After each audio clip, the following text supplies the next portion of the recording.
Dibandingkan dengan pesawat tempur modern yang canggih dan cepat, A-10 Thunderbolt II menonjol seperti banteng di medan perang, siap menghancurkan apapun yang dilintasinya. Penampilannya yang brutal dan kemampuan menghancurkan target musuh dari jarak, dekat membangkitkan rasa hormat dari pasukan sekutu dan kekaguman dari musuh. Namun, apakah pesawat serang ini masih relevan di era modern? Sejarah mencatat bahwa A-10 Thunderbolt II, salah satu pesawat tempur paling ikonik Amerika, awalnya ditolak oleh Angkatan Udara sebelum akhirnya diterima. Pengalaman Perang Dunia Kedua dan pertempuran lainnya membantu Angkatan Udara Amerika Serikat merumuskan doktrinnya sendiri, yang menekankan pentingnya pemboman strategis dan superioritas udara daripada dukungan udara dekat. Bagaimana masa depan A-10 di Angkatan Udara modern?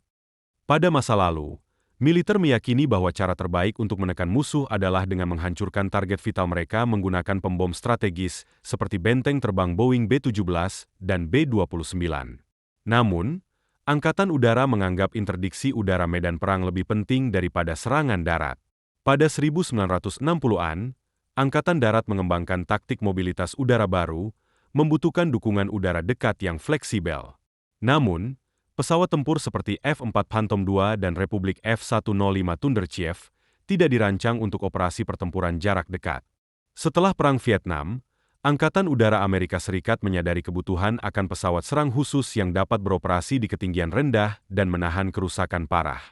Pesawat serang Perang Dunia Kedua seperti North American T-28D dan Martin B-26 Marauder tidak efektif. Douglas A-1 Skyrider menjadi pengganti sementara, membawa 8.000 lb bom dan merespons cepat dukungan tembakan. Namun, jumlahnya terbatas dan produksi berakhir pada 1957. Keterbatasan A-1 dalam menghancurkan target berat membuatnya kurang cocok. Pada tahun 1966, Angkatan Udara Amerika Serikat mulai mempertimbangkan untuk menciptakan pesawat tempur yang dapat diibaratkan sebagai tank dengan sayap.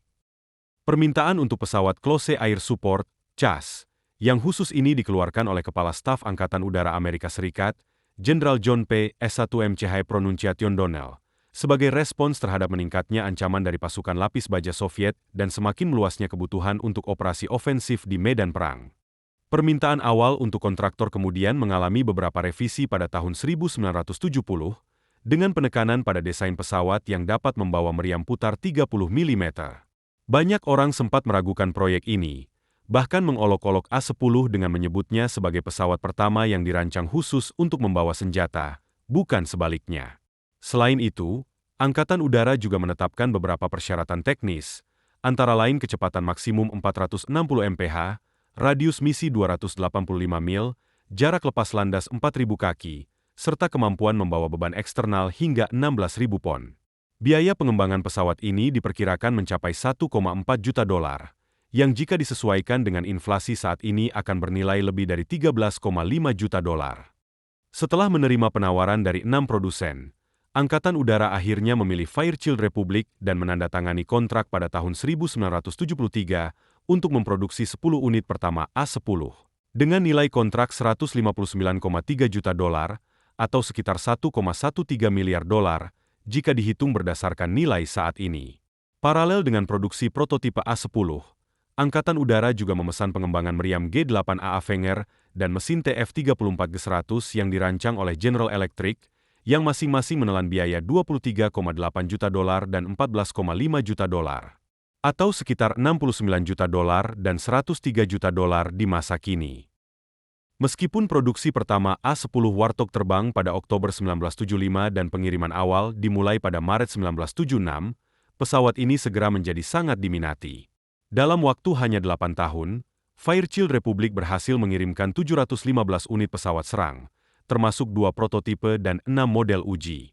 Salah satu fitur paling menonjol dari A-10 adalah pelindung kokpitnya yang terbuat dari titanium, dengan ketebalan hingga 1,5 inci.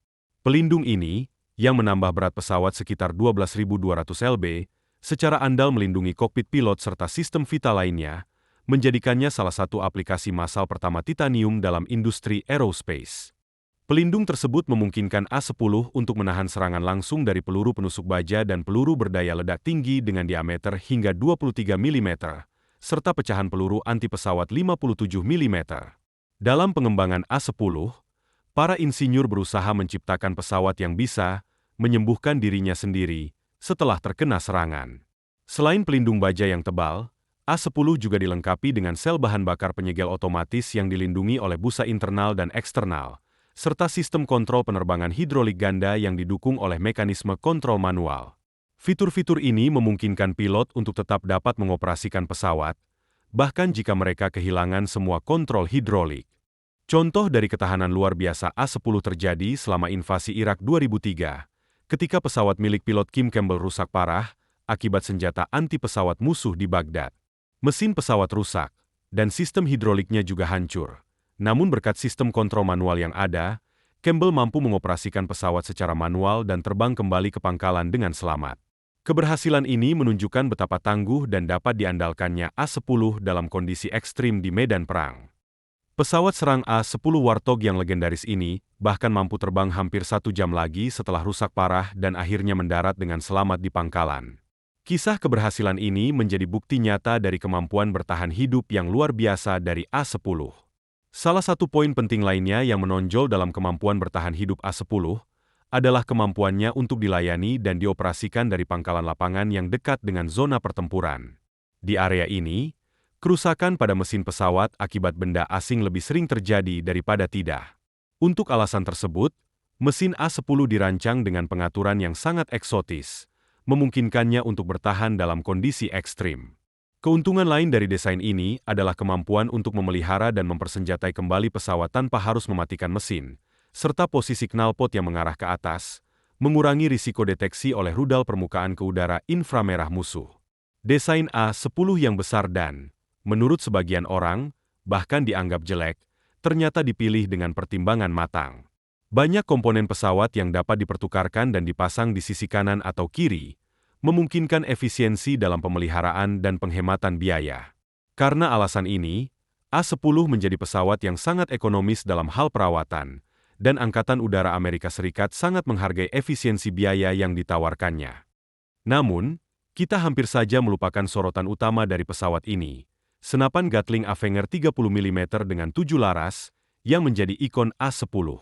Senapan ini memiliki ukuran yang luar biasa, bahkan lebih besar dari sebuah mobil Volkswagen Beetle, dengan kartrid seberat 1,5 lb, yang ukurannya setara dengan botol bir yang besar. Senapan ini bukan hanya sekadar senjata, melainkan simbol dari kekuatan dan daya rusak A-10, yang menjadikannya salah satu pesawat serang paling tangguh yang pernah ada. Senapan Gatling Avenger 30 mm pada A-10 Warthog memiliki kemampuan menembakkan hingga 3.900 butir peluru per menit. Untuk menghindari panas berlebih dan menghemat amunisi, senjata ini menembak dalam waktu 1 hingga 2 detik per salvo. Muatan amunisinya sebanyak 1.174 butir sudah cukup untuk 20 detik tembakan berkelanjutan dengan laju tembakan maksimum. Percayalah, jika ledakan selama 1 hingga 3 detik yang mengeluarkan sekitar 200 peluru uranium yang terkuras tidak menyelesaikan masalah, maka masalah tersebut memang sulit diatasi. Senapan ini membutuhkan waktu sekitar setengah detik untuk mencapai tingkat tembakan maksimumnya, dan cukup akurat untuk mengenai 80% target dalam lingkaran berdiameter 40 kaki dari jarak sekitar 4.000 kaki. Semua ini, tentu saja, disertai dengan kemampuan luar biasa dari A-10 itu sendiri. Jika Anda sebagai pilot A-10 berhasil menghabiskan seluruh amunisi untuk Avenger, Anda masih memiliki persenjataan lain di bawah badan pesawat, seperti rudal berpemandu AGM-65 Maverick, rudal tak berpemandu Hydra 70, bom Mark 82 dan Mark 84, serta bom berpemandu laser dan GPS PAVY-2 dan GBU 38 jam. Selama Perang Teluk, misalnya, A-10 menembakkan sekitar 90% dari rudal udara ke darat AGM-65 Maverick yang digunakan dalam konflik tersebut. Namun, prestasi militer A-10 tidak terbatas hanya pada itu. Pesawat ini juga bertugas di wilayah operasi Bosnia-Herzegovina pada tahun 1994 dan 1995, serta kembali ke wilayah Balkan sebagai bagian dari operasi pasukan sekutu di Kosovo pada Maret 1999. Di sana, A-10 dikerahkan untuk mendukung misi pencarian dan penyelamatan, termasuk misi penyelamatan untuk pilot F-117 yang jatuh.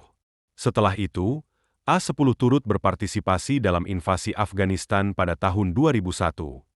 Meskipun awalnya tidak terlibat, Pesawat ini akhirnya dikerahkan ke Pakistan dan Pangkalan Udara Bagram di Afghanistan untuk melakukan kampanye melawan Taliban dan Al-Qaeda selama Operasi Anaconda.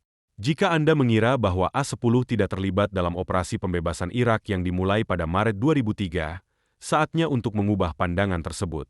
Setidaknya 60 A-10 turut serta dalam pertempuran awal, dan menurut laporan deklasifikasi perusahaan penerbangan pada 30 April 2003, pesawat serang ini memiliki tingkat efektivitas tempur sebesar 85%. Selama invasi Irak, A-10 menembakkan 311.159 butir peluru dari cadangan 30 mm mereka. Dari tahun 2006 hingga 2013, A-10 melakukan 19% misi Close Air Support, CAS, di Irak dan Afghanistan, mengalahkan pesawat tempur terkenal lainnya, seperti S-1MC High Pronunciation Donald Douglas F-15E Strike Eagle dan pesawat pembom Rockwell B-1B Lancer. Bahkan, A-10 masih lebih banyak digunakan dibandingkan jet tempur reguler, seperti General Dynamics F-16 Fighting Falcon. Keberhasilan dan ketangguhan A-10 dalam berbagai konflik menunjukkan bahwa pesawat ini, meski memiliki desain yang tidak biasa, tetap menjadi andalan yang tak tergantikan dalam operasi militer. A-10 Warthog telah mencatatkan prestasi luar biasa dalam berbagai misi militer. Salah satu pencapaian besar terjadi pada tahun 2015, ketika pesawat ini menyelesaikan sekitar 33% dari misi yang dilaksanakan, termasuk menghancurkan lebih dari 100 kapal tangker minyak yang dikuasai ISIS sebagai bagian dari operasi Gelombang Pasang 2 di Suriah. Selain itu, A-10 juga terus memberikan dukungan Close Air Support, CAS, di Afghanistan pada tahun 2018. Meskipun kebutuhan akan A-10 sempat mereda seiring berjalannya waktu, pesawat ini kembali digunakan dalam serangan di Suriah pada November 2024 untuk melindungi pasukan AS di timur negara tersebut sebagai bagian dari Perang Saudara Suriah yang sedang berlangsung. Selama serangan ini, Angkatan Udara AS mengklaim telah menghancurkan kendaraan musuh, mortir, dan tank T-64. Yang bertepatan dengan jatuhnya rezim Assad pada 8 Desember 2024. A-10 bersama pesawat pengebom Boeing B-52 Stratofortress dan pesawat tempur F-Strike Eagle, melakukan puluhan serangan udara terhadap lebih dari 75 target ISIS dalam upaya mencegah kelompok tersebut memanfaatkan kekacauan politik di Suriah. Meskipun banyak yang mengira A-10 akan segera digantikan oleh pesawat tempur generasi baru seperti F-35B Stoffel, Angkatan Udara AS menyimpulkan bahwa F-35 tidak dapat memberikan jumlah sorti yang cukup untuk menggantikan A-10, yang memiliki peran vital dalam operasi Close Air Support. Pada tahun 2011, Angkatan Udara AS telah menyelesaikan program modernisasi seluruh armada A-10 yang mencakup peningkatan kemampuan tempur dalam segala kondisi cuaca, pembaruan sistem kontrol kebakaran, serta pengenalan sistem komunikasi dan navigasi modern, termasuk radio Link 16 dan SATCOM. Selain itu, A-10 juga diperlengkapi dengan perangkat lunak pembaruan yang memungkinkan pesawat ini berintegrasi lebih baik dengan unit ramah dan meningkatkan kemampuan identifikasi, serta menggantikan sistem lama dengan POD penargetan canggih seperti AAQ-208 Lightning V4 atau XR Sniper. Meskipun ada rencana untuk memensiunkan A-10 antara tahun 2028 dan 2029, rumor mengenai pensiun dini pesawat ini seringkali dibesar-besarkan. Meskipun F-35 direncanakan menggantikan beberapa pesawat, kemampuan unik A-10 dalam melakukan Close Air Support yang sangat mendalam dan akurat di medan perang menunjukkan bahwa pesawat ini masih memiliki tempat yang tak tergantikan. Jadi, meskipun Angkatan Udara Amerika merencanakan penggantian, siapa tahu, mungkin sebelum tahun 2029 A-10 masih akan terus menunjukkan kemampuan luar biasanya, membuktikan bahwa pensiun bagi babi hutan mungkin lebih jauh dari yang diperkirakan. Apakah menurut Anda Angkatan Udara Amerika akan benar-benar mengganti A-10 dengan F-35? Dengan segala keunggulan yang dimiliki A-10, kemungkinan besar proses penggantian ini akan berlangsung lebih lama dari yang diperkirakan. Bagikan pendapat Anda di kolom komentar di bawah ini. Jika Anda menikmati video ini, jangan lupa untuk memberi like, subscribe, dan tekan lonceng notifikasi agar tidak ketinggalan konten-konten menarik kami berikutnya. Terima kasih telah menonton. Dan kami akan terus berinovasi untuk memberikan yang terbaik. Sampai jumpa di episode berikutnya.